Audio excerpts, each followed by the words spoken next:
بسم اللہ الرحمن الرحیم الحمد للہ رب العالمین وبہ نستعین وصلی اللہ وسلم علی سید الانبیاء والمرسلین وعلی آلہ واصحابہ اجمعین ومن تبعہم بإحسان الی یوم الدین اما بعد۔ آج کی اس نشست میں اور انشاءاللہ آنے والی مزید 2 نشستوں میں ابو ہریرہ رضی اللہ عنہ کی شخصیت پر کیے گئے جو اعتراضات ہیں ان اعتراضات کا بإذن اللہ تعالی علمی جواب دیا جائے گا۔ لیکن آج کی جو نشست ہوگی اس میں ابو ہریرہ رضی اللہ عنہ کا ایک شخصی تعارف ہوگا۔ ابو ہریرہ رضی اللہ عنہ کا شخصی تعارف جو آج کی اس نشست میں کیا جائے گا وہ محض ایک شخصی تعارف نہیں ہوگا، بلکہ اس شخصی تعارف میں آپ دیکھیں گے کہ ابو ہریرہ رضی اللہ عنہ پر کیے گئے جو اعتراضات ہیں ان اعتراضات کے جواب کے لیے گویا کہ ایک مقدمہ ہوگا۔ میں انشاءاللہ نہایت اختصار سے جامعیت کے ساتھ ابو ہریرہ رضی اللہ عنہ کی بابت کچھ باتیں آپ کے سامنے رکھوں گا تاکہ آپ کی شخصیت ہماری دل و دماغ میں ہو اور ہمارے علم میں ہو، تو پھر یہ شخصی تعارف بھی کفایت کر جاتا ہے کہ ابو ہریرہ رضی اللہ عنہ کی شخصیت پر جو اعتراض کیا گیا ہے اس کی کیا حیثیت ہے۔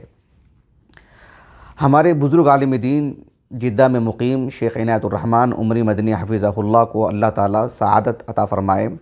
اللہ رب العالمین اپنی اطاعت کے ذریعے سے ان کا اکرام فرمائے۔ ان کی کہنے کی وجہ سے یہ درس جو ہے میں آپ کے سامنے دے رہا ہوں کہ ابو ہریرہ رضی اللہ عنہ کی شخصیت پر جو اعتراضات ہیں ان اعتراضات کا علمی جواب دینے کے لیے آپ نے مجھے مکلف کیا، آپ نے مجھ سے کہا، اور اللہ سبحانہ و تعالیٰ کی توفیق اس کے فضل و کرم سے میں اس کے لیے تیار ہوا۔ تو آج کی اس نشست میں ابو ہریرہ رضی اللہ عنہ کا شخصی تعارف میں آپ کے سامنے رکھوں گا۔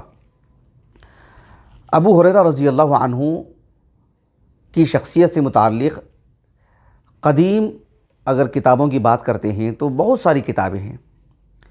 الطبقات الکبریٰ ہے محمد ابن سعد رحمہ اللہ کی، 230 ہجری سنہ وفات ہے آپ کا۔ اسی طرح سے سیر اعلام النبلاء ہے امام ذہبی رحمہ اللہ کی، بہت ہی مفصل اور علمی دراسہ آپ نے کیا ہے۔ اور خصوصیت کے ساتھ حافظ ابن عبد البر رحمہ اللہ، آپ کی جو الاستیعاب فی معرفت الاصحاب ہے،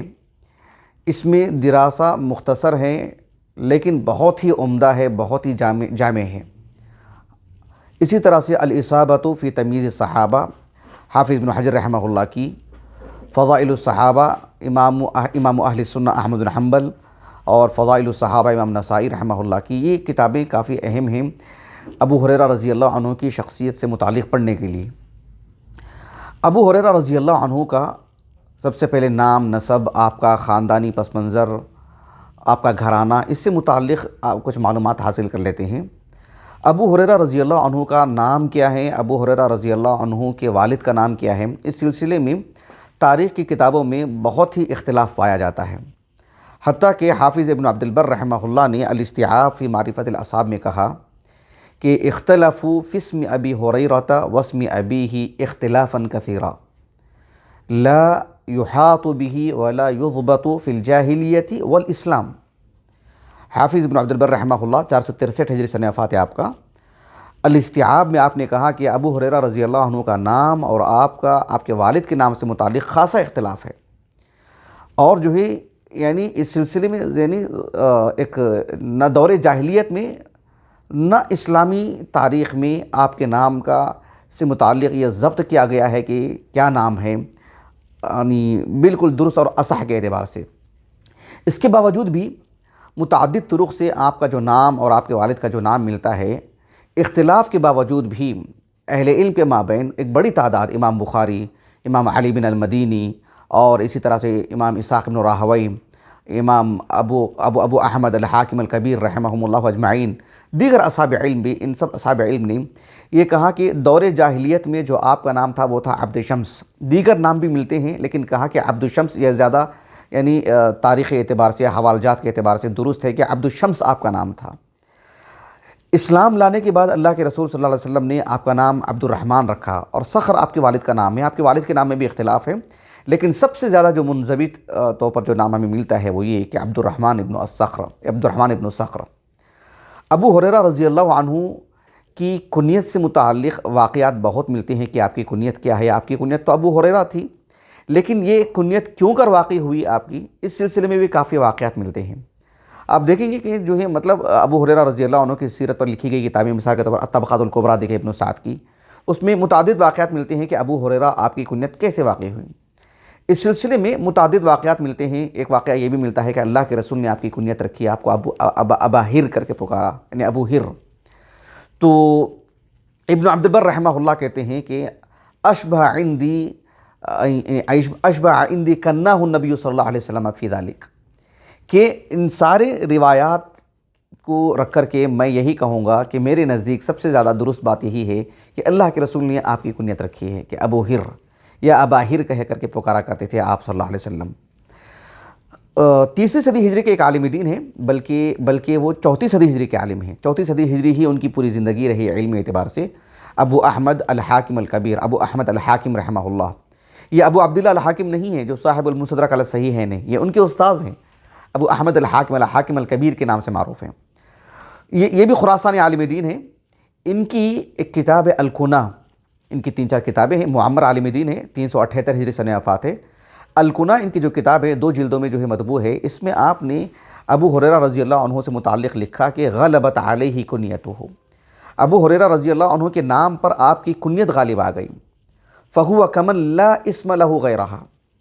ابو ہریرہ رضی اللہ عنہ ان رجال میں سے ہیں جن سے متعلق یہ بات ملتی ہے کہ یہ ان کا نام ہی ان کی کنیت ہے،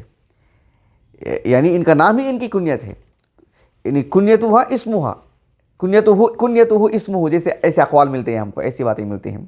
مثال کے طور پر عبد الرحمن بن عوف کے فرزند ہیں رضی اللہ عنہ ابو سلمہ کہتے ہیں کہ کنیتہ اسمہ، یہ ایک ہی نہیں، ایسے دیگر افراد بھی ہیں۔ تو کہا کہ ابو ہریرہ رضی اللہ عنہ بھی ایسے ہیں کہ جو ہے آپ کے نام پر آپ کی کنیت ایسے غالب آئی کہ جو ہے گویا کہ آپ کو اب نام سے نہیں، آپ کو کنیت ہی سے یاد کیا جائے گا، کنیت ہی لکھی جائے گی، کنیت ہی سے آپ سے متعلق کوئی بھی بات کہی جائے گی۔ عبد الرحمن ابن صخر رضی اللہ عنہ نے کہا ایسا نہیں کہا جائے گا، ابو ہریرہ نے کہا رضی اللہ عنہ۔ بہرحال یہ آپ کے نام اور کنیت سے متعلق باتیں تھیں۔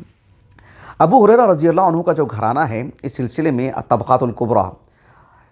ابن سعد رحمہ اللہ کی میں نہیں لے کر کے آیا، القاہرہ کی جو چھپی ہے ہمارے پاس مکتبہ الخانجی کی، وہ سب سے زیادہ مطلب اچھا نسخہ ہے وہ۔ تو اس میں ابو ہریرہ رضی اللہ عنہ کی بابت جو انہوں نے لکھا ہے، ایک واقعہ اپنی سند سے انہوں نے نقل کیا ہے کہ ابو ہریرہ اور سند وہ جو ہے مطلب یعنی اس میں بس ایک راوی ہیں جن کو ابن حجر رحمہ اللہ نے مقبول کہا، ابو ہریرہ رضی اللہ عنہ کے جو تلمیذ ہیں ان سے متعلق۔ بہرحال تو ابو ہریرہ رضی اللہ عنہ کہتے ہیں کہ نشأت یتیمن، یعنی ابو ہریرہ رضی اللہ عنہ جب مدینے کو آئے تھے تو اس وقت ان کی عمر 28 سال تھی، وہ ہم بعد میں بتائیں گے آپ کو انشاءاللہ، لیکن وہ اپنے گھرانے سے متعلق بتاتے ہیں کہ نشأت یتیمن، یعنی ان کی جو نشو و نما ہوئی ہے، ان کی جو پرورش ہوئی ہے بحیثیت یتیم، تو گویا کہ ان کے والد محترم بلوغت سے پہلے ہی انتقال کر گئے، ابو ہریرہ رضی اللہ عنہ کے جو والد ہیں، صخر یا جو بھی ان کا نام رہا ہو۔ اور کہا کہ حاجرت مسکیناً، نشأت یتیماً وحاجرت مسکیناً، ابو ہریرہ رضی اللہ عنہ غربت کی زندگی گزاری انہوں نے، اور مسکینی کی حالت میں وہ یمن سے اللہ کے رسول کے پاس مدینے کو آئے علیہ الصلوۃ والسلام۔ بلکہ وہ کہتے ہیں کہ کنت اجیراً ایک خاتون ہے، ایک خاتون کا نام لے کر کے انہوں نے کہا کہ جو ہے بنت غزوان، خاتون کا نام میرے زبان پہ نہیں آ رہا ہے، بنت غزوان کی بیٹی ہیں وہ، تو کہا کہ ان کی مطلب ان کے پاس میں اجیر تھا، میں مزدوری کیا کرتا تھا، میں اپنا پیٹ بھرنے کے لیے یا اپنے دیگر کام کاج کے لیے، تو ان سب امور کے لیے میں مزدوری کیا کرتا تھا، سبحان اللہ العظیم۔ ابو ہریرہ رضی اللہ عنہ، بعد میں شادی بھی انہی سے ہوئی۔ ابو ہریرہ رضی اللہ عنہ یعنی ان کے گھر کے کام کاج کیا کرتے تھے، ان کی خدمت کرتے تھے اور اس پر ان کو کچھ معاوضہ ملتا تھا، گویا کہ اس طرح کی زندگی تھی ابو ہریرہ کی رضی اللہ عنہ۔ ابو ہریرہ رضی اللہ عنہ اپنی زندگی کو لوگوں کے سامنے رکھ کر کے ایک مرتبہ کہا تھا کہ الحمدللہ الذی جعل الدین قواما وجعل ابا ہریرہ اماما، کہ اللہ سبحانہ و تعالیٰ کا یہ احسان ہے، اس کا فضل ہے کہ اللہ تعالیٰ نے دین کی بنیاد پر مجھے قوت عطا فرمائی، مجھے مضبوطی عطا فرمائی اللہ رب العالمین نے۔ دین کی بنیاد پر اللہ رب العالمین نے مجھے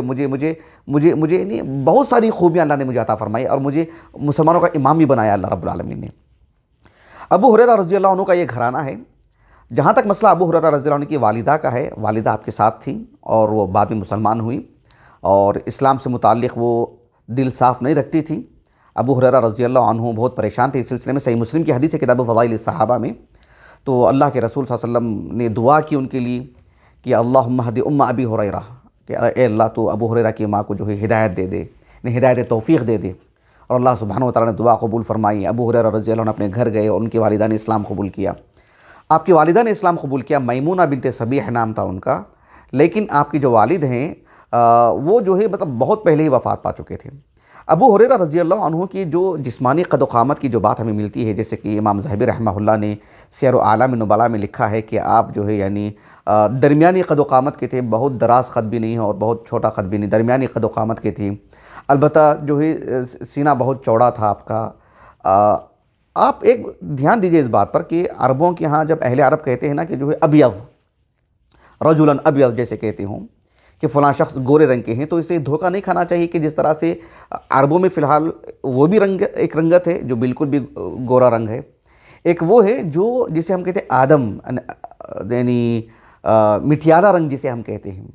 یہ رنگت بھی آپ دیکھیں جنوب عرب میں بہت غالب ہے اور یمن وغیرہ کی طرف بھی، تو اسی رنگت کو یہ آدم سے تعبیر کرتے ہیں۔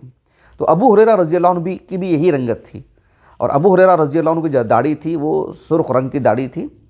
اور ابو ہریرہ رضی اللہ عنہ کے دانتوں سے متعلق بھی بات ملتی ہے کہ آپ کے ثنایا اور رباعیات میں جو ہے کافی شگاف تھا، ایک جمال کی علامت ہوتی ہے وہ۔ بہرحال ابو ہریرہ رضی اللہ عنہ سے متعلق یہ کچھ باتیں تھیں۔ ابو ہریرہ رضی اللہ عنہ جب مکے سے یمن سے مدینے کو آئے تو ہم کو معلوم ہونا چاہیے کہ ابو ہریرہ رضی اللہ عنہ نے طفیل بن عمرو الدوسی رضی اللہ عنہ کے ہاتھ پر اسلام قبول کیا تھا۔ طفیل ابن عمرو الدوسی رضی اللہ عنہ جب ہم لوگ بالکل چھوٹی جماعت میں تھے نا، اول جماعت میں، جب سب سے پہلے ہم مدرسے کو گئے جامعہ دارالسلام عمر آباد، اور جو ہے سیرت رسول پر ہمارے رسول ایک کتاب تھی، چھوٹی سی کتاب، وہی کتاب ہم لوگوں نے پڑھی ہے، تو ہم دیکھتے ہیں کہ طفیل ابن عمرو الدوسی رضی اللہ عنہ کا نام ہمیں بالکل آغاز میں ملتا ہے، وہ سابقین اولین میں سے ہیں،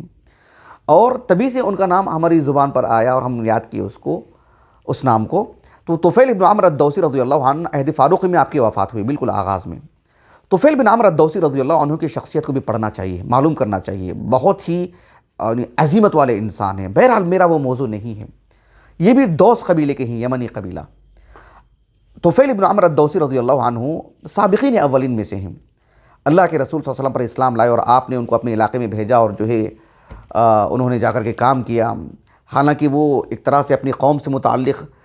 تھوڑا سا یعنی بیزارگی کا بھی اظہار کیا تھا، انہوں نے بد دعا بھی کرنے کے لیے کہا تھا اللہ کے رسول کو صلی اللہ علیہ وسلم، لیکن اللہ کے رسول نے دعا کی ان کے حق میں۔ آپ علیہ الصلوۃ والسلام نے بھیجا ان کو، آپ نے کام کیا، محنت کی، تقریباً یعنی بڑی تعداد، کافی گھرانے کے لوگ اسلام قبول کیے، 80 کے قریب لوگوں کو لے کر کے وہ مدینے کو آئے، ان میں سے ابو ہریرہ بھی تھے رضی اللہ عنہ۔ تو ابو ہریرہ رضی اللہ عنہ کی شخصیت پر جو بھی کام ہوگا، جو بھی ان کے حق میں دعائیں دی جائیں گی، جو بھی ان پر لکھا جائے گا، یا ان کی احادیث کو پڑھ کر کے جو بھی شخص عمل کرے گا، یقیناً ایک حصہ جو ہے طفیل بن عمرو الدوسی کو بھی ملتا ہے رضی اللہ عنہ، کیونکہ انہی کے ہاتھ میں وہ اسلام قبول کی۔ تو ابو ہریرہ رضی اللہ عنہ مدینے کو آئے اس وقت جب اللہ کے رسول صلی اللہ علیہ وسلم یعنی 7ویں ہجری میں جو خیبر، یعنی عام الخیبر جسے کہتے ہیں، تو آپ علیہ السلام صلح حدیبیہ کے بعد خیبر کی طرف روانہ ہوئے تھے 7 ہجری کو، تو اسی دوران یہ مدینے کو آئے تھے، اور جب مدینے کو آئے تو اللہ کے رسول صلی اللہ علیہ وسلم وہاں پر نہیں تھے، وہ خیبر چلے گئے تھے، تو پھر یہ خیبر ہی گئے تھے وہاں پر، اور یہی زیادہ درست بات ہے جیسے کہ ابن عبد البر رحمہ اللہ نے لکھا ہے اور دیگر اصحاب علم نے بھی۔ تو ابو ہریرہ رضی اللہ عنہ اس وقت آپ کی عمر 28 سال تھی جب یہ مدینے کو آئے اور اللہ کے رسول پر اللہ کے رسول کی صحبت اختیار کی۔ آپ علیہ الصلوۃ والسلام کی یہ صحبت اختیار کی اور مکمل طور پر اللہ کے رسول سے چمٹے رہے۔ آپ علیہ الصلوۃ والسلام کے ساتھ حضر میں، سفر میں، ہمہ وقت آپ کے ساتھ رہنے کی کوشش کرتے تھے۔ ابو ہریرہ رضی اللہ عنہ کو ہم دیکھتے ہیں کہ جہاں اللہ کے رسول جا رہے ہیں تو آپ کے ساتھ چلے جاتے، جہاں آپ جا رہے ہیں تو آپ کے ساتھ ہو لیتے، مسجد میں بیٹھے ہیں تو آپ کے ساتھ بیٹھ جاتے، سفر میں آپ کے ساتھ رہتے۔ آپ علیہ السلام کے ساتھ جو ہے فتح مکہ میں بھی آپ کے ساتھ تھے، آپ کے ساتھ حج کیا آپ نے، آپ علیہ السلام کی خدمت کرتے تھے، آپ کے گھر کی خدمت کرتے تھے، آپ کی متعدد بیویاں تھیں، ان کی سب خدمت کرتے تھے، آپ کی نواسوں کی خدمت کرتے تھے، سبحان اللہ، کبھی نواسوں کو گھر لے کے جا کے چھوڑ کر آتے تھے۔ تو یہ خادم رسول بھی تھے اللہ کے، آپ علیہ السلام کی خدمت بھی کیا کرتے تھے، مکمل آپ کی صحبت میں تھیں۔ تو اس صحبت کا نتیجہ کیا ہوا کہ مکمل چونکہ آپ کے ساتھ تھے، اور یہ بالکل غریب انسان تھے، اتنی ہی بات نہیں ہے، یعنی ایک انسان غریب ہے، محنت کر کے کما کے مالدار ہو سکتا ہے، لیکن یہ مسکین تھے، اتنی ہی بات نہیں، بلکہ یہ مسکینی کو ہی ترجیح دی انہوں نے، اور اللہ کے رسول کی صحبت پر اپنے کمانے کو انہوں نے ترجیح دی۔ یہ جا کر کے کما سکتے تھے، محنت کر سکتے تھے، پہلے بھی انہوں نے مزدوری کی ہے، لیکن اللہ کے رسول کی صحبت کی انہوں نے ترجیح دی۔ اللہ رب العالمین نے آپ کے دل میں یہ میلان اور یہ محبت ڈال دی کہ اب بس اللہ کے رسول کی صحبت میں رہیں گے اور آپ سے چمٹ کے رہیں گے، اب آپ جدا نہیں ہوں گے اللہ کے رسول سے۔ آپ علیہ السلام کی صحبت میں جو آپ ہمہ وقت رہا کرتے تھے، 3 سال کی مدت کوئی چھوٹی موٹی مدت نہیں ہے۔ اللہ کے رسول جیسے استاذ ہوں اور ابو ہریرہ جیسے طالب علم ہوں تو 3 سال کی مدت میں بہت کچھ پڑھ سکتے ہیں، بہت کچھ۔ ابو ہریرہ رضی اللہ عنہ اللہ کے رسول صلی اللہ علیہ وسلم کے پاس رہ کر کے آپ نے جو دین حاصل کیا اس میں تنوع ہے، اس کی کچھ تفصیلات آنے والی درس میں رکھوں گا میں آپ کو انشاءاللہ۔ اللہ کے رسول صلی اللہ علیہ وسلم کے اقوال آپ نے یاد کیے، آپ علیہ السلام کے جو افعال تھے دیکھا آپ نے، اس کو جو ہے اپنے دل میں بسایا۔ آپ علیہ السلام کی صحبت جو عام الخیبر سے 7ویں ہجری سے جو ہوئی ہے آپ کو، اس سے پہلے والی جو زندگی ہے اس سے متعلق بھی آپ علیہ السلام کے صحابہ سے سیکھا۔ ابو بکر رضی اللہ عنہ آپ کے استاذ ہیں، عمر بن خطاب رضی اللہ عنہ آپ کے استاذ ہیں، ابی بن کعب رضی اللہ عنہ سے قرآن کی تعلیم حاصل کی آپ نے، بلکہ اسامہ بن زید رضی اللہ عنہ جو چھوٹی عمر ہونے کی وجہ سے اللہ کے رسول کے پاس جو ہے کبھی بھی آیا جایا کرتے تھے، تو ان سے بھی بہت ساری باتیں لی انہوں نے اللہ کے رسول کی صلی اللہ علیہ وسلم۔ ام المومنین عائشہ رضی اللہ عنہا کی جو نجی اور خانگی زندگی ہے اس سے متعلق کافی باتیں جو آپ کی نبوت اور آپ کے جو ہے دین سے متعلق ہے، سب معلوم کی انہوں نے، ابو ہریرہ رضی اللہ عنہ نے۔ تو ابو ہریرہ رضی اللہ عنہ نے دین کا علم جو ہے مطلب صرف ایسا نہیں ہے کہ اللہ کے رسول کی صحبت میں تھے اور جو ہے اس وقت کا علم حاصل کیا، بلکہ صدیق اکبر سے آپ نے جو مکے کا 13 سالہ دور ہے، پھر جو ہے مدینے کا جو 6 سالہ دور ہے، اس کے متعلق بھی آپ نے خوب علم حاصل کیا، عمر بن خطاب سے آپ نے لیا۔ ابو ہریرہ رضی اللہ عنہ کے پاس یہ جو علم تھا سبحان اللہ، اسی لیے حافظ ابو عبداللہ الذہبی رحمہ اللہ نے سیر اعلام النبلاء میں لکھا کہ وَهُوَ رَأْسٌ فِي الْقُرْآنِ وَفِي الْحَدِيثِ وَفِي الْفِقْهِ، یہ بہت بڑی بات ہے۔ ابو ہریرہ رضی اللہ عنہ کی شخصی طور پر یعنی شخصیت بطور عالم دین، بطور فقیہ، بطور قاری کس درجے کی تھی، بطور حافظ حدیث، بطور یعنی ایک راوی حدیث، کیا درجہ تھا آپ کا، کس درجے کے آپ عالم دین تھے، اس پر مستقل ایک درس دوں گا میں انشاءاللہ آنے والے جمعہ کو۔ اللہ تعالیٰ ہمیں اس کی توفیق عطا فرمائے، سعادت دے، وقت میں برکت دے اللہ تعالیٰ، اور قوت عطا فرمائے، عافیت عطا فرمائے، ایمان اور سلامتی عطا فرمائے۔ تو انشاءاللہ ہم آنے والا ہفتہ دیں گے، لیکن یہاں میں نے اختصار سے یہ باتیں میں آپ کے سامنے رکھ رہا ہوں۔ ابو ہریرہ رضی اللہ عنہ نبی کریم صلی اللہ علیہ وسلم کی جو صحبت میں رہتے تھے، آپ علیہ السلام سے آپ کا لگاؤ، آپ کی محبت، دیکھیے بات جب آتی ہے ابو ہریرہ کی تب ہم یہ باتیں آپ کے سامنے رکھتے ہیں، ورنہ سبھی صحابہ اللہ کے رسول کی محبت آپ کے دل میں تھی، اللہ کے رسول کا احترام بجا لاتے تھے، آپ علیہ السلام سے علم حاصل کرتے تھے۔ لیکن جب ہم سیرت ابو بکر پیش کرتے ہیں، سیرت عمر پیش کرتے ہیں، سیرت عثمان پیش کرتے ہیں، تو یہ ایک خاص طور پر بتایا جائے گا نا کہ عثمان کا کیا تعلق تھا اللہ کے رسول سے صلی اللہ علیہ وسلم، عثمان رضی اللہ عنہ کیسے احترام کرتے تھے، ابو بکر صدیق رضی اللہ عنہ اللہ کے رسول کا کیسا احترام کرتے تھے، تو آپ کا نام لے کر کے کوئی مثال دی جا سکتی ہے نا۔ تو ابو ہریرہ رضی اللہ عنہ سے متعلق آپ کی صحبت یا آپ سے متعلق جب باتیں بتائی جاتی ہیں، چونکہ آپ ہی کی زندگی سے متعلق باتیں کی جا رہی ہیں، تو آپ کی مثالیں دی جائیں گی، ورنہ سبھی صحابہ اللہ کے رسول کا احترام کرتے تھے۔ ابو ہریرہ رضی اللہ عنہ بھی اللہ کے رسول صلی اللہ علیہ وسلم کا غیر معمولی احترام۔ ظاہر بات ہے یہ آج کا جو درس ہے بہت ہی اختصار سے میں آپ کے سامنے رکھ رہا ہوں، تو 2 3 4 مثالیں تو ہم نہیں دے سکتے ہیں، ورنہ آپ یقین مانیں کہ ایک شق پر جو میں گفتگو کر رہا ہوں، ایک شق سے متعلق ہم 1 گھنٹے پر گفتگو کر سکتے ہیں انشاءاللہ باذن اللہ تعالی، لیکن میں ایک شق بتا رہا ہوں، آپ کی زندگی کا ایک پہلو بتا رہا ہوں، اور اس کے لیے ایک آدھ مثال دوں گا بس۔ ابو ہریرہ رضی اللہ عنہ کا جہاں تک مسئلہ اللہ کے رسول سے تعلق اور محبت اور جو ہے آپ کے احترام کی بات ہے، آپ غور کیجئے، صحیح بخاری کی حدیث ہے کتاب الغسل کی، اللہ کے رسول صلی اللہ علیہ وسلم ایک راستے سے گزر رہے تھے وہاں، اور ابو ہریرہ رضی اللہ عنہ بھی وہاں سے آ رہے تھے، معروف حدیث مبارکہ۔ اچانک ابو ہریرہ رضی اللہ عنہ کے دینی فن خنست من، یعنی ایک اور راستہ اختیار کر لیا آپ نے، اچانک جو چھپ گیا، اچانک نکل گئے وہاں سے. فذهب ثم اغتسل فجاء، ابو ہریرہ رضی اللہ عنہ گئے، فذهب فاغتسل ثم جاء، فوراً غسل کیا اور آئے اللہ کے رسول کی خدمت میں. آپ صلی اللہ علیہ وسلم نے پوچھا کہ این کنت یا ابا ہر، یا ابا ہریرہ، یا ابا ہر بھی کہتے تھے اللہ کے رسول صلی اللہ علیہ وسلم،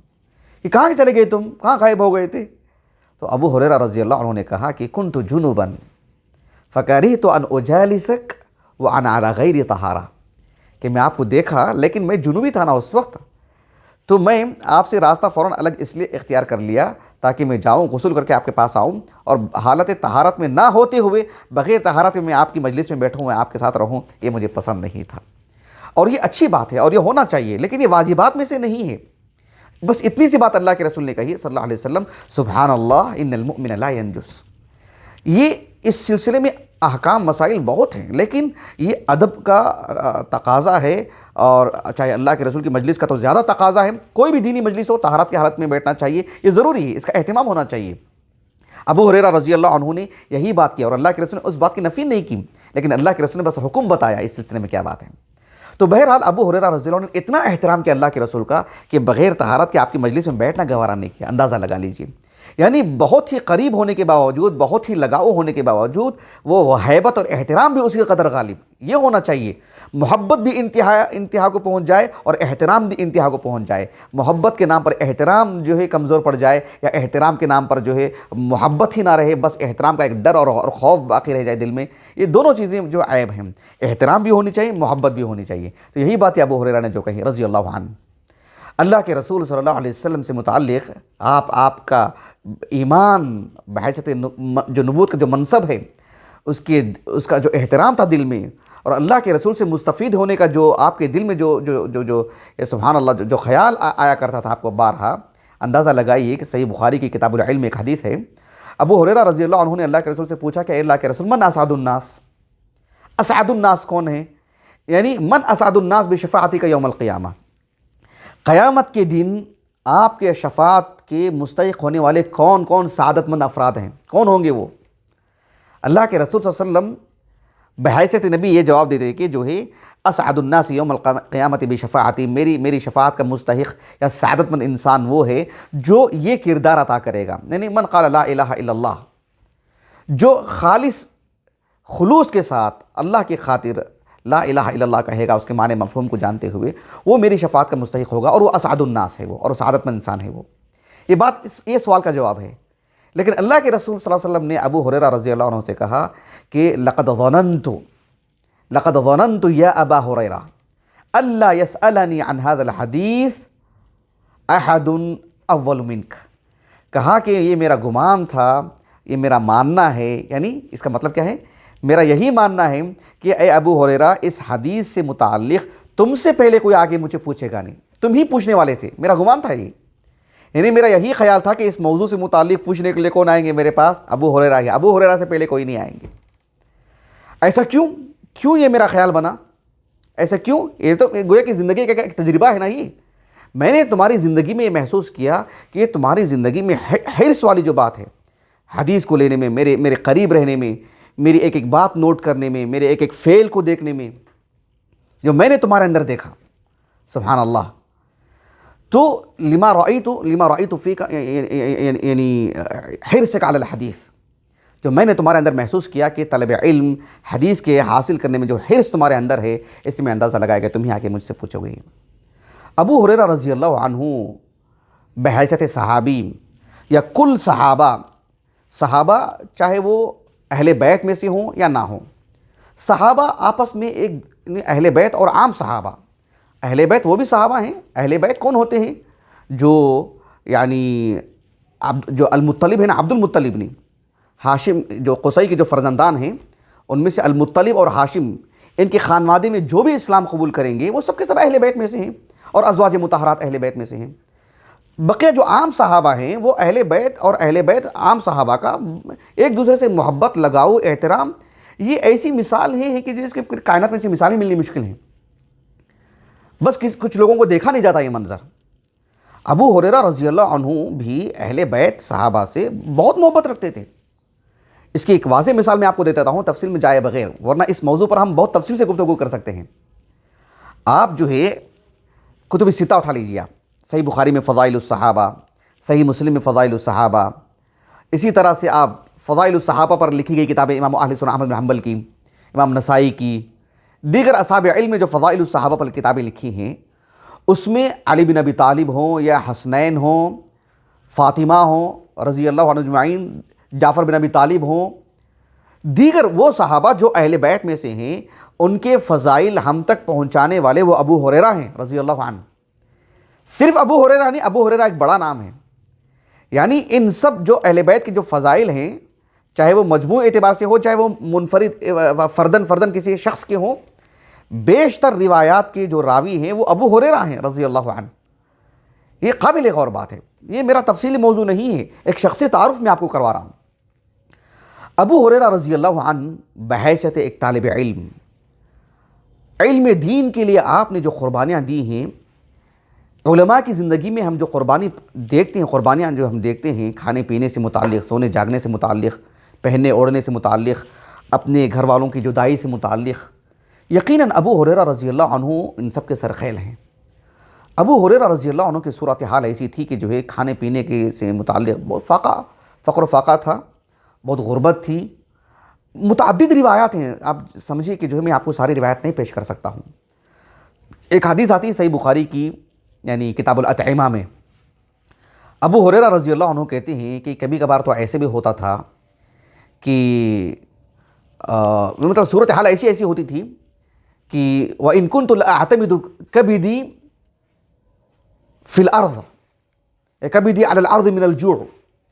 کبھی کبھار تو پیٹ کے بل میں سو جایا کرتا تھا میں۔ وَإِن كُنْتُ لَأَعْتَمِدُ عَلَى الْأَرْضِ مِنَ الْجُوعِ،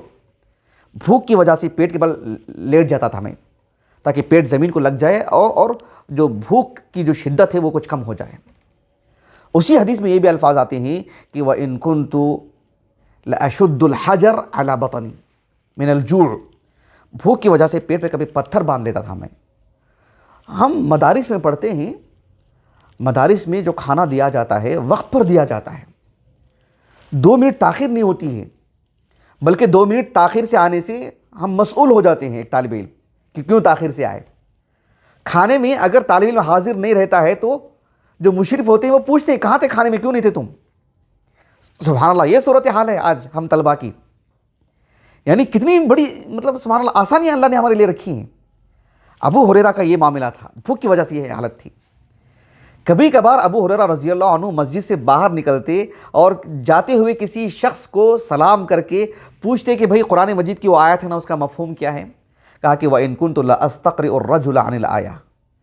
کبھی کسی شخص سے میں قرآن مجید کے آیت سے متعلق سوال کر لیتا، وَهِيَ مَعِي، وہ آیت کریمہ میرے پاس موجود ہے، اس کا معنی مفہوم بھی مجھے معلوم ہے، لیکن میں پھر بھی پوچھتا تھا ان سے۔ یہ صحیح بخاری میں کتاب العلم میں ہے، یہ کتاب مناقب الصحابہ، کتاب المناقب میں ہے، جعفر بن ابی طالب کی جو مناقب ہیں اس میں دیکھیں آپ کہ کبھی کبھار میں کسی سے سوال کر لیتا کہ اس آیت کا ذرا مفہوم بتاؤ مجھے۔ کیوں پوچھتا میں؟ میرے صورتحال کو دیکھ کر کے وہ مجھے کھانے کو لے کے چلے جاتے، وہ یطعمونی، تاکہ مجھے کھانا کھلا دیں، وہ مجھے بولے کہ بھئی تم اتنی بھوک میں کیا پوچھتے ہو، تم پہلے کھانا تو کھا لو۔ اس غرض سے میں پوچھتا، ورنہ آیت کا معنی مفہوم تو مجھے معلوم تھا۔ یہ تھی حالت بھوک کی ابو ہریرہ کی رضی اللہ عنہ۔ کہتے ہیں کہ اللہ کے رسول نے کتاب الاطعمہ کی حدیث ہے، کچھ کھجوریں آئیں، اللہ کے رسول نے کھجوریں بانٹی اہل الصفہ میں، یہ اہل الصفہ میں سے تھے، مجھے بھی 7 کھجوریں ملی۔ کہا کہ ایک کھجور اس میں حشفہ، ایک کھجور بالکل ردی کھجور تھا، وہ میرے نزدیک سب سے زیادہ محبوب تھا۔ کیوں؟ اس لیے کہ وہ عمدہ کھجور نہیں تھا جس کی وجہ سے میں 2 منٹ میں کھا کے ختم کر دوں، وہ ردی کھجور تھا جس کی وجہ سے میں چوس کر کافی وقت نکال سکتا تھا اس میں۔ سبحان اللہ۔ ابو ہریرہ رضی اللہ عنہ، ابو ہریرہ رضی اللہ عنہ کی اگر آپ عبادت کی اگر بات کرتے ہیں تو آپ دیکھیے صحیح بخاری میں ایک کتاب ہے، کتاب کس کتاب میں ہے مستحضر نہیں ہے، معروف عالم دین کبار تابعین میں سے ہیں، جو کیا نام ہے ان کا، ابو عثمان النہدی، عبد الرحمن بن مل نام تھا ان کا، ابو عثمان النہدی کنیہ سے مشہور ہیں، ابو عثمان النہدی۔ سن وفات ان کا جو ہے تقریباً میں سمجھتا ہوں 95 ہجری ہے۔ کتب ستہ کی سبھی کتابوں میں آپ کی مرویات ہیں، کبار تابعین میں سے ہیں، مخضرم ہیں بلکہ۔ ابو عثمان النہدی رحمہ اللہ کہتے ہیں کہ تویفت ابا ہریرہ سبعا، میں نے ابو ہریرہ رضی اللہ عنہ کے گھر میں 7 دن بطور مہمان رہا۔ میں کتنے دن؟ 7 دن۔ کہا کہ فکان ہوا وامرأتہ وخادمہ یعتقبون اللیل اثلاثا، میں نے دیکھا کہ ابو ہریرہ، ان کی بیوی اور ان کا خادم، یہ تینوں یعنی رات کے حصے کو تقسیم کر لیتے تھے۔ یعتقبون اللیل کا کیا مطلب ہے؟ یتناوبون فی القیام، کہ یصلی ہوا ثم یوقظ ہوا، کہ یہ نماز پڑھتے تو وہ سوتے، پھر وہ جا کر کے نماز پڑھتے تو وہ سوتے۔ عبادتوں کا یہ حال، اللہ اکبر، یہ حال ہے عبادتوں کا۔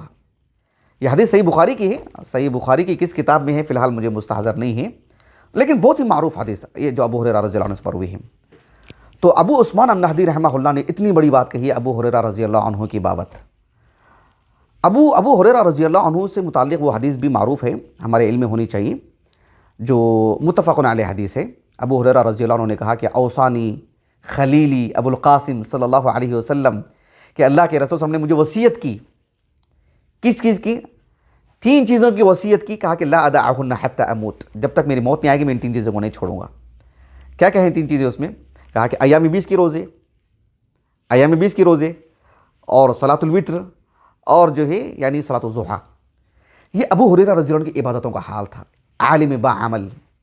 مصنف ابن ابی شیبہ میں ابن ابی شیبہ رحمہ اللہ نے اپنی سند سے اس روایت کو لے کر کے آئے ہیں کہ ابو ہریرہ رضی اللہ عنہ یعنی جمعرات اور پیر کا روزہ بھی پابندی سے رکھا کرتے تھے۔ عبادتیں بہت ہی آپ کی، میں بہت ہی اختصار سے آپ کے سامنے رکھ رہا ہوں۔ ابو ہریرہ رضی اللہ عنہ سے متعلق ایک بات ہم کو یہ بھی معلوم ہونی چاہیے کہ ابو ہریرہ رضی اللہ عنہ یعنی امر بالمعروف والنہی عن المنکر، اس فریضے کو بخوبی انجام دیتے تھے۔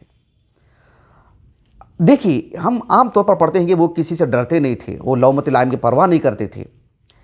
ہمارے علماء کی زندگی میں یہ بات ملتی ہے، لیکن ہمارے علماء کی زندگی میں یہ بات ملتی ہے، اس کو ہم کو پھیلا کے پیش کرنا چاہیے۔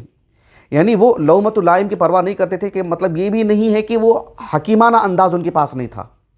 اچھا اسلوب ان کے پاس نہیں تھا، وقت اور حالت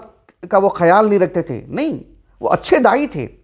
لیکن جب بات کہنے کی آتی جہاں ضروری ہو جاتا تو پھر وہاں کسی لومۃ لائم کی پرواہ نہیں کرتی، یہ مطلب ہے۔ ورنہ احمقانہ جرت بھی ہوتی ہے بعض لوگوں میں،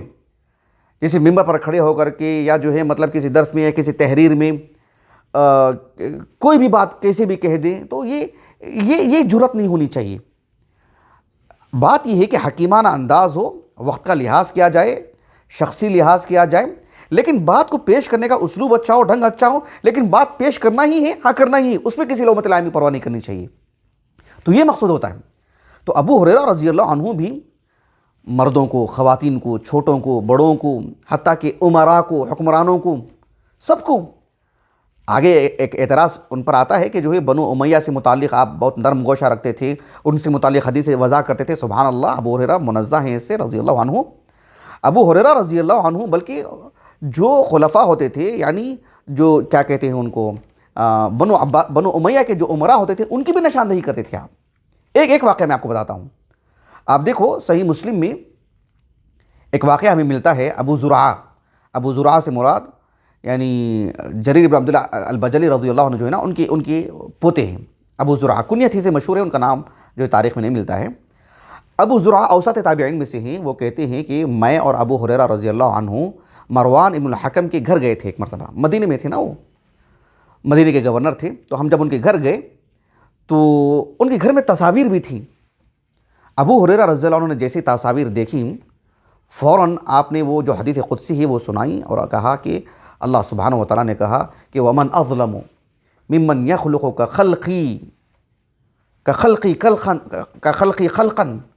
اس سے بڑا ظالم کون ہو سکتا ہے جو میری طرح کسی مخلوق کو بنائے۔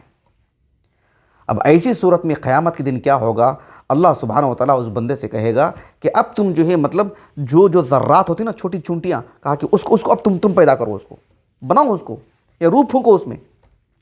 اور لِيَخْلُقُ حَبَّةً لِيَخْلُقُ شَعِيرًا، ایک چھوٹا سا جو دانہ ہوتا ہے، کہا کہ اب اس کو پیدا کرو۔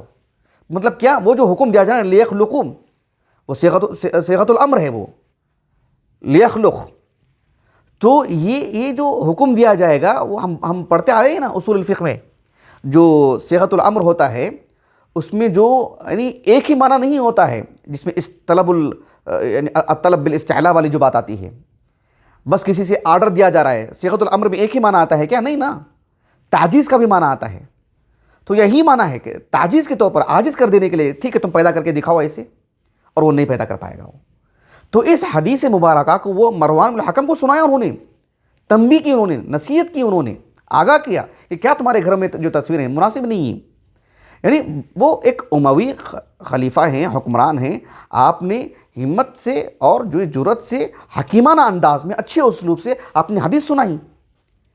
ابو ہریرہ رضی اللہ عنہ نے۔ اس طرح کے بے شمار ہمیں واقعات ملتے ہیں جب آپ نے ایک مروان بن الحکم، ایک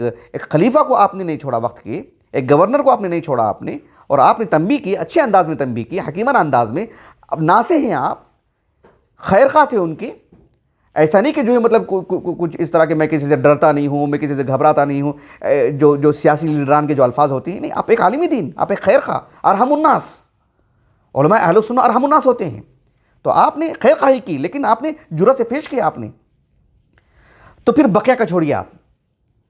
ابو ہریرہ رضی اللہ عنہ کی زندگی سے متعلق ایک بات ہمیں یہ بھی معلوم ہونی چاہیے کہ ان میں جہاں یعنی علم تھا، علم و فضل کے یہ مالک تھے، وہیں پر یعنی آپ میں مطلب مسئولیت والی جو چیزیں ہوتی تھیں، کسی چیز کو سنبھالنا، رکھنا، انتظامی امور جو ہوتے تھے، ان میں بھی قوت تھی آپ کی۔ اللہ کے رسول صلی اللہ علیہ وسلم نے اس چیز کو بھانپا، اور جو زکوٰۃ الفطر جو ہوا کرتی تھی، جو زکوٰۃ الفطر جو جمع کی گئی تھی اللہ کے رسول کے پاس، اس کے نگران تھے آپ۔ معروف واقعہ نا، صحیح بخاری کا معروف واقعہ ہے، اس کے نگران تھے آپ ابو ہریرہ رضی اللہ عنہ۔ ابو بکر صدیق رضی اللہ عنہ کے دور میں بھی متعدد امور میں آپ برابر کے شریک تھے۔ مرتدین کے خلاف جو بھی محاذ قائم کیا گیا تھا، ابو ہریرہ رضی اللہ عنہ برابر کے شریک تھے۔ عمر بن خطاب رضی اللہ عنہ کے دور میں تو عمر بن خطاب رضی اللہ عنہ نے بحرین کا گورنر بنایا۔ بحرین آج کا جو بحرین ہے نا، منامہ جہاں کی راجدھانی ہے، وہ بحرین نہیں، یہ جو کویت ہے، کویت کے نیچے کا جو حصہ ہے، دبئی وغیرہ تک، نیچے تک، عمان کے سرے تک، یہ جو پوری پٹی تھی وہ کسی اللہ کے رسول سے پہلے اور آپ کے زمانے میں بھی، اور قریب تک بھی جو ہے وہ بحرین کہلاتا تھا، اور وہ وہی بحرین ہے اصل میں۔ آج کا بحرین مراد نہیں ہے جب ہم تاریخی کتابوں میں پڑھتے ہیں۔ اس کے گورنر تھے ابو ہریرہ رضی اللہ عنہ۔ یہ بھی اس طرح کا بھی یعنی معاملہ تھا آپ کا، یہ صلاحیت بھی تھی آپ کے اندر، ابو ہریرہ رضی اللہ عنہ کے اندر۔ سبھی خلفاء کے ساتھ آپ نے اچھا معاملہ کیا، اور سبوں نے آپ کو سراہا، آپ کے علم و فضل سے، آپ کی دیگر صلاحیتوں سے سبھی خلفاء نے جو فائدہ اٹھایا۔ ابو ہریرہ رضی اللہ عنہ کی زندگی سے متعلق ایک بات ہم کو یہ بھی معلوم ہونی چاہیے کہ ابو ہریرہ رضی اللہ عنہ یعنی جو عثمان بن عفان رضی اللہ عنہ کی شہادت کے بعد کا جو معاملہ تھا نا، جس میں علی بن ابی طالب رضی اللہ عنہ کے دور خلافت میں جنگ جمل ہو، صفین ہو، جو واقع ہوئی ہیں، ان میں ہم دیکھتے ہیں کہ صحابہ کی بڑی تعداد شریک نہیں تھی۔ کچھ ہی صحابہ تھے جو شریک تھے اس میں طرفین کی بات کر رہا ہوں۔ صحابہ کا آپ جو تقابل تھا، آمنا سامنا، دو طرف بھی صحابہ کی جو تعداد تھی بہت کم، صحابہ جو تھے نا وہ بہت کم تھے۔ صحابہ کی بڑی تعداد دونوں طرف بھی نہیں تھے، دونوں طرف سے الگ ہوئے تھے۔ آپ دیکھو امام ابو بکر الخلال، معروف عالم دین، علماء بغداد میں سے، علماء حنابلہ میں سے ہیں، 311 ہجری سے وفات ہیں۔ ان کی جو السنہ ہے میرے پاس جو 6 جلدوں میں، تو یہ اہل السنہ والجماعہ کے عقیدے سے متعلق مرجع کی حیثیت ہے اس کتاب کی۔ ابو بکر الخلال رحمہ اللہ نے مستقل ایک باب بھی قائم کیا ہے کہ جنگ جمل اور صفین میں کون کون صحابہ شریک تھے اور کون شریک نہیں تھے۔ اس میں جو اقوال انہوں نے ذکر کی ہیں متعدد۔ محمد بن سیرین رحمہ اللہ جو اوساط تابعین میں سے ہیں، 110 ہجری سے وفات ہے، ان کا بھی انہوں نے ایک قول نقل کیا کہ ابو ہریرہ محمد بن سیرین رحمہ اللہ کہتے ہیں کہ جب یعنی کہا کہ حاجت الفتنہ، علی بن ابی طالب رضی اللہ عنہ کے دور میں جو فتنہ واقع ہوا، جو ایک طرح سے جو ہے جنگ جمل صفین وغیرہ جو واقع ہوئے، کہا کہ ان معرکوں میں محمد بن سیرین اکیلے نہیں ہیں، دیگر اصحاب علم بھی یہ بات کہتے ہیں کہ ان معرکوں میں کہا کہ حاجت الفتنہ وہ اصحاب محمد صلی اللہ علیہ وسلم 10,000۔ جب یہ فتنہ برپا ہوا، جب یہ جو معرکے ہوئے، جب یہ جنگیں ہوئیں، تو اس وقت 10,000 کے قریب صحابہ تھے۔ کتنے؟ 10,000 کے قریب صحابہ۔ لیکن کہا سبحان اللہ العظیم، ان 10,000 صحابہ میں سے اس میں سے 100 بھی شریک نہیں تھے۔ کہا لیس منہم 100 بھی نہیں تھے اس میں، بلکہ کہا کہ لم یبلغوا الثلاثین، اس میں 30 صحابہ بھی نہیں تھے طرفین کو ملا کر کے۔ اتنی بڑی بات بلکہ امام شعبی رحمہ اللہ نے 1 2 3 4 ایسے نام لے کر کے کہا کہ پانچواں کوئی نہیں تھا، پانچواں کوئی ہوتا تو میں کذاب ہو جاؤں گا، ایسے بولے وہ۔ مقصود یہ تھا کہ اتنے کم تھے صحابہ طرفین میں بھی، بڑی تعداد میں صحابہ دونوں طرف بھی نہیں تھے، اس میں سے ابو ہریرہ بھی رضی اللہ عنہ، ہمیشہ یہ ان چیزوں سے دور ہی رہے۔ ابو ہریرہ رضی اللہ عنہ کی بابت میں نے جو ہے بہرحال جو باتیں مجھے میسر ہو سکیں میں نے آپ کے سامنے رکھی ہیں، کچھ باتیں ہو سکتا ہے چھوٹ گئی ہوں، کیونکہ ابو ہریرہ رضی اللہ عنہ کی شخصی زندگی ایسی ہے کہ اس کا احاطہ کرنا، ایک ایک جز ایک ایک پہلو آپ کے سامنے رکھنا آسان نہیں ہے، اور وقت کا تقاضا بھی ہے کہ میں اس کو بہت پھیلا کر کے نہیں بیان کر سکتا ہوں۔ آنے والے درس میں البتہ انشاءاللہ ابو ہریرہ رضی اللہ عنہ کی بابت مستقل ایک موضوع، آپ کے علم و فضل، آپ کے حفظ و اتقان، اور آپ بحیثیت قاری، بحیثیت فقیہ اس زندگی کو میں آپ کے سامنے رکھوں گا انشاءاللہ۔ پھر تیسرے ہفتے میں انشاءاللہ آپ پر کیے گئے اعتراضات کا جواب الگ سے دوں گا، ورنہ آج کی زندگی اور آنے والے درس ہی میں تقریباً جوابات مل گئے ہوں گے، بس اس کو الگ سے کر کے نمایاں کر کے پیش کرنا پڑے گا۔ بہرحال یہ ابو ہریرہ کی زندگی تھی رضی اللہ عنہ۔ ابو ہریرہ رضی اللہ عنہ بالآخر یعنی آپ کا انتقال ہوا، آپ مدینے ہی میں رہے، آپ مدینے میں بھی گورنری کی آپ نے 40 اور 41 ہجری کو۔ ابو ہریرہ رضی اللہ عنہ نے مدینے کی ہی زندگی اختیار کی، اور معلوم ہونا چاہیے ہم لوگوں کو کہ ابو ہریرہ رضی اللہ عنہ مدینے میں تھے، اور مدینے کے جو فضائل ہیں، مدینے کے متعدد فضائل ہیں، اس میں سے ایک فضیلت یہ بھی ہے جیسے کہ صحیح مسلم کی حدیث ہے، صحیح مسلم میں خود ابو ہریرہ اس کے راوی ہیں رضی اللہ عنہ، کتاب الحج کے اواخر میں ہے، ابو ہریرہ ہی اس کے راوی ہیں کہ کہا کہ اللہ کے رسول نے کہا صلی اللہ علیہ وسلم لا يصبر على لأواء المدینہ وشدتها احد من امتی۔ مدینے کی جو تنگی ہے، مدینے کی جو جو فضا کے اعتبار سے یا کسی اور اعتبار سے جو بھی مشقتیں اور جو ہے پریشانیاں جو ہوتی ہیں، اس سلسلے میں میری امت کا کوئی بھی فرد مدینے میں رہتے ہوئے صبر کر لیتا ہے، صابر رہتا ہے، جم کر کے رہتا ہے، وہاں سے نکل کے جاتا نہیں ہے، تو کہا کہ کنت شفیعا یوم القیامت او شہیدا، میں اس کے حق میں شفیع ہو جاؤں گا یا شہید ہو جاؤں گا۔ شہید سے مراد گویا کہ گواہی دینے والا، یہ او تنویع ہے، وہ شک کے لیے نہیں ہے، یعنی میں اس کے حق میں شفیع ہو جاؤں گا، اگر وہ گنہگار ہے تو اس کے حق میں شفیع رہوں گا، اگر وہ محسن ہے، اچھے نیک کام کی ہے تو میں اس کی گواہی دوں گا، یہ مطلب ہے اس کا۔ بہرحال ابو ہریرہ رضی اللہ عنہ تھے مدینے میں، دیگر صحابہ نہیں تھے، تو یعنی دین اور علم کے لیے ہی، اللہ کے دین کی نصرت اور تائید کے لیے وہ باہر گئے، لیکن جو مدینے میں رہے یقیناً ان کی ایک فضیلت ہے، اس میں سے ابو ہریرہ بھی پوری زندگی وہی نکالی آپ نے۔ ابو ہریرہ رضی اللہ عنہ بکثرت یہ کہا کرتے تھے کہ اللہم انی احب لقاءک فاحب لقائی، کہ اللہ میں تجھ سے ملنا چاہتا ہوں، تو بھی میری لقاء میری لقاء تجھ سے ہو جائے اور تیری لقاء مجھ سے ہو جائے۔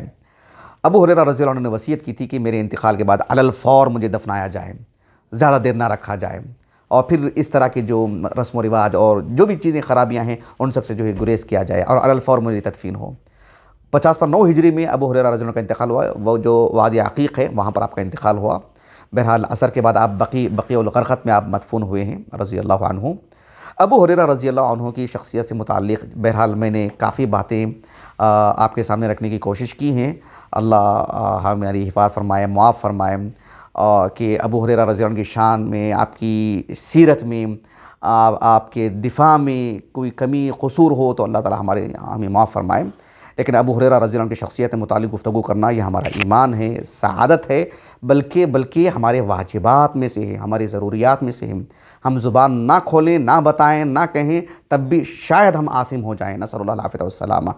میں اپنی بات کو ختم کرتا ہوں۔ سبحانک اللہم و بحمدک، اشہد ان لا الہ الا انت، استغفرک و اتوب الیک۔